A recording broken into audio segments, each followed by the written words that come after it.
Comment c'est Simon, j'ai 25 ans, je suis milieu de terrain et je joue au FC Liège.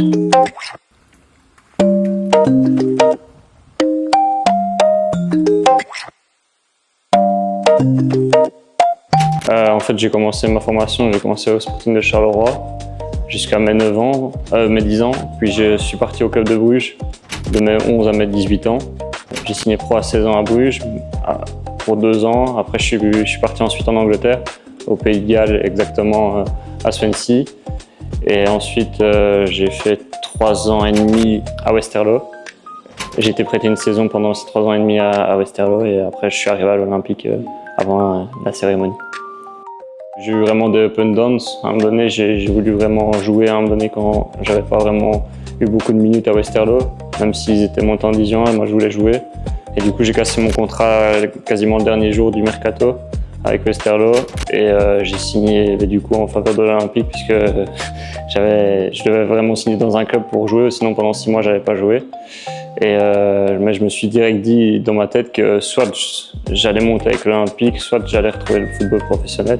Et pour finir, j'ai fait les deux aussi, du coup ça c'est vraiment gratifiant. Du coup en D1 CFF c'était bien par contre parce qu'on était quasiment tous pros à l'Olympique. Du coup on s'entraînait quand même tous les matins.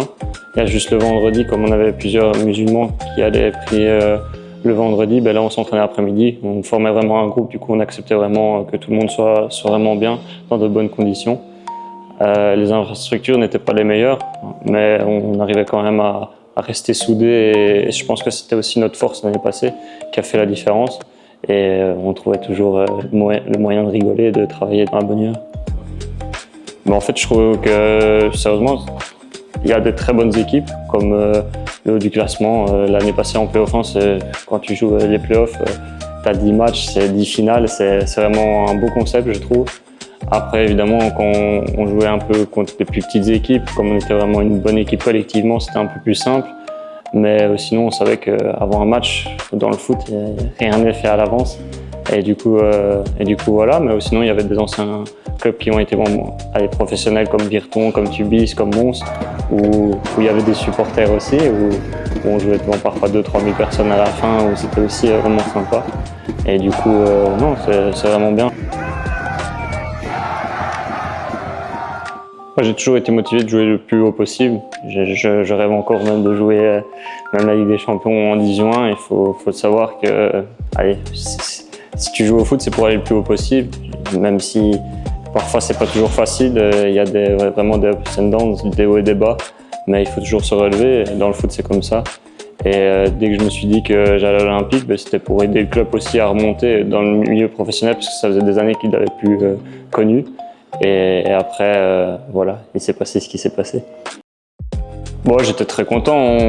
Je pense qu'à ce moment-là, je pense qu'on était déjà champion.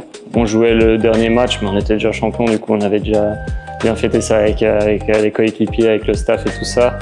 Et on a été en équipe même avec 4-5 joueurs qui étaient nominés aussi. Et on se disait, celui qui gagne, il le méritera de toute façon, même si c'était Leandro Rousseau ou Roman Ferber ou quelque chose comme ça. J'aurais été même pas plus content, mais j'aurais été aussi content qu'il gagne aussi. Je suis quelqu'un comme ça dans la vie, du coup, voilà. Et sinon, c'était vraiment bien en tout cas.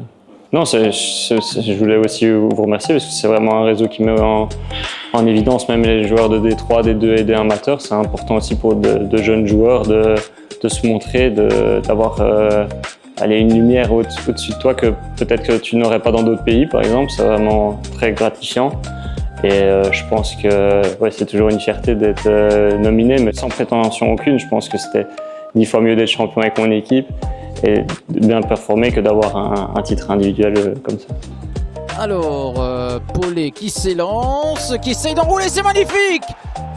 Simon Paulet qui trouve directement la lucarne de Yannick Pandore. Sérieusement, on peut le voir direct. Quand on arrive ici, je pense que c'est un club très familial.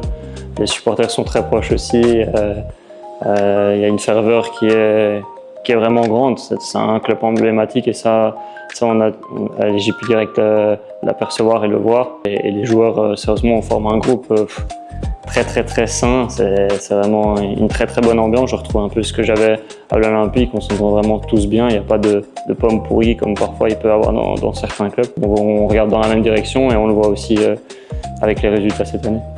Alors ce coup franc, est-ce que c'est coupé? Et voilà le 5e.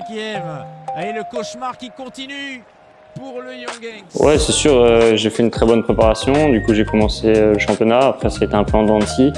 J'ai dû travailler comme chaque footballeur. À un moment donné, j'ai eu des moments un peu plus bas où j'ai perdu ma place et j'ai dû me battre. Et depuis 6-7 matchs maintenant, j'ai retrouvé une place, mais à un autre poste où j'ai dû m'acclimater aussi. Mais c'est comme ça qu'on apprend en tant que joueur.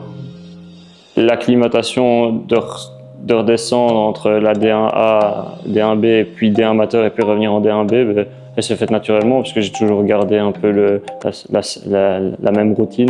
J'essayais quand je suis revenu à l'Olympique en D1 amateur de garder une hygiène de vie comme un pro, quoi. Le sommeil est très important, les entraînements sont très importants évidemment, mais aussi le suivi externe, du coup par exemple aller à la salle soi-même et tout ça. Et du coup ça je continue aussi à faire ici en aide avec le staff et le préparateur physique. Alors méfiance. Ouais, Je pense que dans le foot il faut jamais rien lâcher parce que évidemment on peut vite descendre mais on peut vite monter. Et je pense que si tu gardes la foi et la mentalité pour viser le plus haut possible, évidemment tu auras des moments durs, c'est comme ça, c'est la beauté du sport, mais je pense que si tu as les qualités et que tu te bats chaque jour, ça sera une évidence de remonter un jour en tout cas.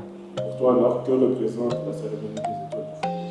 Je pense que c'est la lumière, c'est mettre en avant des très bons joueurs qui jouent évidemment dans des divisions plus basses, mais qui auraient largement le niveau pour jouer plus haut. Et je pense que grâce à votre réseau et les gens qui vous suivent et la cérémonie que vous faites, c'est grâce à ça aussi que des très bons joueurs qui jouent plus bas peuvent retrouver le milieu professionnel. Parfait, c'est tout. Alors, merci à toi. Merci beaucoup à vous.